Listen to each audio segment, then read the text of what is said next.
We just had Memorial Day. Typically, the pattern is 2 weeks later, we start seeing an increase in cases and admissions to the hospitals. And then we still have July 4th. Scripps Health Chief Medical Officer Dr. Gonzalez Sharif says their hospitals are already seeing increases in COVID patients, and it's not just among those most at risk. Yesterday, we had a 28-year-old in the hospital, 28, with no underlying disorders at all. Weekly case counts have tripled in the last month, and that's not counting all the at-home testing, which Sharif says isn't 100% accurate. Even if you think you're COVID negative and you have symptoms, you still need to be careful around other people because you still could have COVID. Countywide, COVID hospitalizations are relatively low but ticking upward.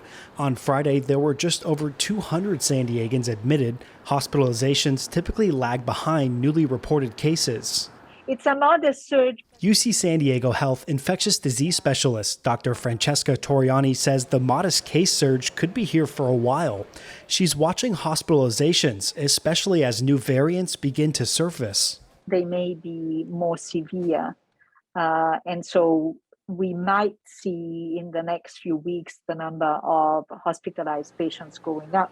Toriani says right now masking up isn't a bad idea, especially when indoors or at large outdoor events. She says San Diegans already know how to protect themselves and others. The new normal is not throwing away our masks and not thinking about this anymore because we can't stand it anymore, but it's more getting into that system of, okay, rates are up, better mask. Hospital leaders are preparing for what could be coming. If we keep going this trajectory, remember we're still short-staffed.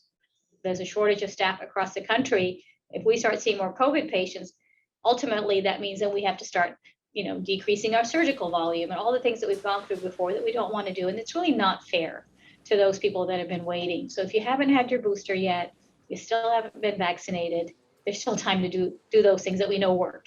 Health officials encourage those testing positive to seek out treatments that are aimed at keeping people out of hospitals. Matt Hoffman, KPBS News. Thanks so much for watching KPBS on YouTube. I'm health reporter Matt Hoffman. If you like what you saw and you want some more content, click that subscribe button.